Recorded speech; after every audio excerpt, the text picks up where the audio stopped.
салом шунавандагони азиз, ба таваҷҷӯҳатон нашри хабарҳои рӯзро бо таҳаввулоти охирини Тоҷикистон манзуратон мегардонем. Инҷо студияи марказии радиои Моҷир аст ва имрӯз 27 октябри 2022 сол. хабарҳоро аз норасоии муҳоҷирон дар Москав шурӯъ мекунем. аз сабаби хуруҷи муҳоҷирон норасоии қувваи корӣ дар сохтмонҳои Москав ба 30% расид. тавре ки ба наздикии Сергей Собянин изҳор дошт, шумораи умумии муҳоҷирони меҳнатӣ дар шаҳри Москав ҳангоми пандемия 40% коҳиш ёфтааст. дар ҳақиқат баъзе аз коргарони хориҷӣ рафтанд, ҳоло барои вуруд аз як қатор кишварҳо маҳдудиятҳо мавҷуданд, ки муҳоҷирон аз чунин кишварҳо бештар дар сохтмонҳои Москав кор мекарданд.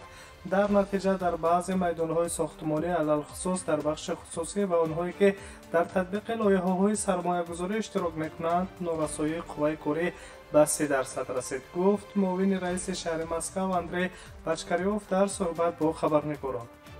ба саволи ин ки чӣ бояд кард, оё бе муҳоҷирон дар Москав рукуди иқтисодӣ бештар намегардад, мансабдор гуфт, ки дар воқеъ онҳо кӯшиш мекунанд ки касрро аз ҳисоби захираҳои иловагии минтақаҳои дигари Русия ҷуброн кунанд, аммо ин душвор аст ва иҷрои ин тарҳ пешгӯиношаванда аст, таъкид доштааст Андрей Бочкарёв.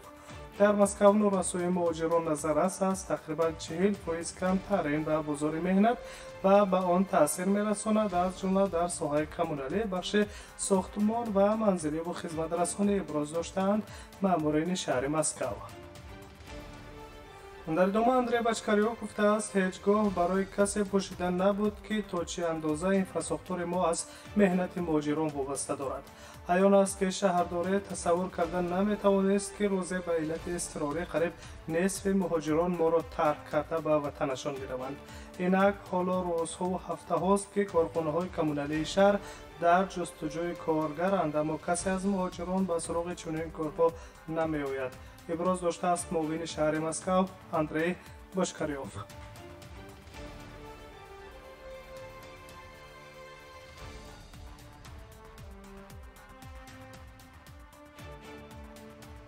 дар идомаи мавзӯи норасоии муҳоҷирон хабарҳоро идома медиҳем. ҳукумати Русия имкониятҳои дақиқи иҷозати ширкатҳои бузурги сохтмониро барои овардани муҳоҷирон аз кишварҳои иттиҳоди давлатҳои мустақил фаъолона таҳия мекунад. дар Русия масъалаи имтиёзҳои иловагӣ барои корфармоён, ки муҳоҷиронро киро мекунанд, ҳалли худро меёбад, гуфт муовини вазири сохтмон, манзил ва хоҷагии коммуналӣ Никита Стасишин дар форуми таҳиягарон ва меъморони Forbes. ба наздикӣ тарҳе омода мешавад, ки ширкатҳои бузурги сохтмонӣ метавонанд расман дархост кунанд, ки тибқи рӯйхатҳо барои овардани муҳоҷирон аз кишварҳои иттиҳоди давлатҳои мустақил ба онҳо иҷозатномаи махсус дода мешавад. Никита Стасишин қайд кардааст, ки пеш аз ҳама ин тағйиротҳо ба имкони таъмини вуруди муҳоҷирон аз ҷумҳуриҳои Тоҷикистон ва Ӯзбекистон ба Русия таъсир хоҳад гузошт. ин ҳатто дар вазъияти душвори эпидемиологӣ вуруди мӯътадили муҳоҷирони меҳнатиро ба вуҷуд меорад. бо имкониятҳои иловагӣ корфармоён барои амнияти саломатии муҳоҷирон масъуланд, аз лаҳзаи қабули қарори вуруд то лаҳзаи бозгашти муҳоҷирон, таъкид доштааст муовини вазири сохтмон, манзил ва хоҷагии коммуналии Федератсияи Русия Никита Стасишин. ҳамчунин илова гардидааст, ки корфармоён барои санҷиши коронавирус гузаронидани муҳоҷирони овардаашон масъул мебошанд.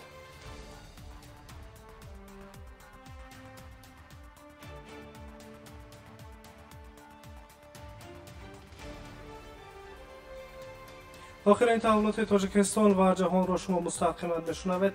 шаҳрвандон пас аз пайдоиши зиёди ваксинаҳо алайҳи коронавирус метавонанд аз ниқоб истифода накунанд. дар ин бора РИА Новости бо истинод ба суханони раҳбари мақомоти Роспотребнадзори Русия Анна Попова хабар додааст. ман фикр мекунам, ки мо роҳҳои дифоъ аз худро пайдо хоҳем кард ва имрӯз аллакай мо ваксинаҳое дорем, ки моро муҳофизат карда метавонанд ва мо бояд ниқобпӯширо баҳс хоҳем кард, гуфтааст Анна Попова. қаблан Роспотребнадзор хабар дода буд, ки аз 28 октябр фармон дар бораи ҳатмии ниқоб дар ҷойҳои ҷамъиятӣ мавриди амал қарор мегирад. акнун ҳама шаҳрвандони Русия ва хориҷиёни дар ин кишвар қарор дошта бояд дар ҷойҳои серодам, нақлиёти ҷамъиятӣ, таксиҳо, истгоҳҳо ва ҳатто дар لیفت از نقاب استفاده برند. اینچنین مقامات نظارت کننده حالت سانیتری و اپیدمیولوژی یعنی روسپاتربنادزور و رهبران ولایت منطقه های روسیه توصیه داده است که از ساعت 23 شب تا 6 صبح کار طرفخانه ها، مرکزهای دلخوشی و کافه بارها را محدود کنند. واکسن اسپوتنیک 5 اولین واکسن در جهان بر ضد کرونا ویروس نو کووید 19 می باشد. آن را در روسیه در زمینه مرکز میکروبیولوژی به نام گامالیه تهیه نمودند. روز 14 اکتبر همین سال پرزیدنت روسیه ولادیمیر پوتین از ثبت نام واکسن دوم کرونا ویروس اپیواک کرونا خبر داده بود. تهیه آن را کارمندان مرکز وکتور انجام دادند. با وجود تهیه چنین واکسن های ضد ویروسی و نظارت جدی از بالای استفاده چراهای حتمی نقاب و دستپوشک، وضع اپیدمیولوژی نه تنها در روسیه بلکه در دیگر کشورهای اروپایی نیز بدتر می‌گردد.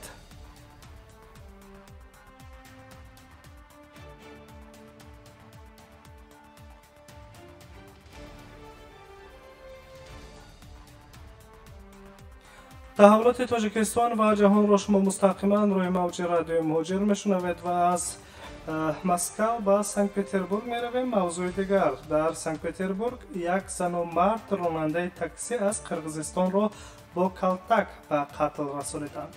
در سنت پتربورگ یک زن و مرد بازداشت شدند که در کشتار شهروند قرقیزستان گمانبر دانسته می شوند. در این باره روز 26 اکتبر رسانه‌های روسیه با استناد به خدمات مطبوعات پلیس منطقه خبر دادند.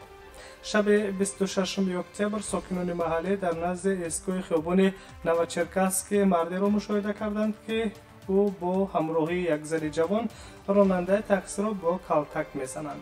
سپس حملگران با پس چنبرک نقلیات نشسته از جای حادثه غیب میزنند. شاهدان عینی درباره این حادثه به پلیس خبر میدهند. کارمندان مقامات حفظی حقوق نقلیات دزدیده شده را همگی بعد 3 ساعت بعد دریافت میکنند که در آن یک مرد 31 ساله و یک زن 35 ساله قرار دارند و نقلیات را اداره میکنند. بنا به گزارش رسانه‌ها هر دو نفر بازداشت شده در حالت مستی قرار داشتند. هنگامی از نظرگذرانی نقلیات دزدیده شده از بردان اتومبیل مرد لطوکوب شده نیز یافت شد که او را با جراحت‌های وزنین و سلامتی زود به بیمارستان انتقال دادند. اما طبیبان در بیمارستان هنگامی از نظرگذرانی معین نمودند که جبردیده تا لحظه آوردن به بیمارستان جان داده است. از داخل اتومبیل در حبس قرار داشته شهادتنامه رانندگی به نام یک شهروند جنس مرد 35 ساله قرقیزستان یافت شده است. گفته می شود که این شهروند قرقیزستان همچون باعث راننده تاکسی در سنت پتربورگ فعالیت میکرده است. از روی گفته‌های گمانبران جنایت آنها با راننده تاکسی آشنا نبودند ولی سبب‌های سر زدن مناقشه نیز افشا نشده است تاکنون.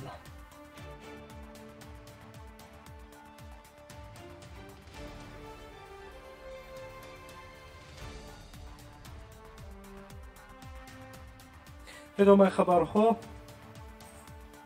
یک برنامه موبیلی برای شغل مهاجران در سال آینده در قلمرو کشورهای عضو اتحاد اقتصادی اوراسیا راه اندازی خواهد شد. مقامات روسیه انتظار دارند که با این راه شماره حدی اکثر شهروندان روس‌زبان کشورهای اتحاد را برای کار به روسیه جلب می‌کنند. گفته است رئیس حکومت روسیه میخائیل میشوستین در ملاقات با رهبران فراکسی‌های پارلمانی. زمینه موبیلی برای جلب و حرکت ذخیره‌های معینتی در هر یک کشور عضو اتحاد کمک می‌کند. به واسطه این شهروندان می‌توانند از روی اختصاص و ملکه خود زود کار پیدا کنند. من امیدوارم که برنامه موبیلی مذکور سال 2021 به کار شروع خواهد کرد. گفته است میخائیل میشوستین. در ادامه رئیس حکومت روسیه درج کرده است که اصلا امیدوارند که این شماره حد اکثر آدمان از جمله شهروندان روس‌زبان را که پیش از همه در کشورهای عضو اتحاد ما زندگی می‌کنند به کار جلب کند تا در روسیه کار کنند و همینطور کسی که می‌خواهد در کشورهای عضو اتحاد کار کند با کارفرمایان دسترس خواهد بود. افزوده است میخائیل میشوستین. کمیسیون اقتصادی اتحاد اوراسیا امسال علیه پورتال رسمی جستجوی جایهای کاری را در قلمرو همه کشورهای اشتراکچی به نام کار بدون مرز آغاز نمود. دوره خدمات مطبوعات تشکیلات مذکور شهر داده است. لایحه به هر یک قسم یگانه اکوسیستم رقمی در ساحه شغل ملت و جلب اهالی به کار تحت عنوان کار بدون مرز تبدیل یافته است.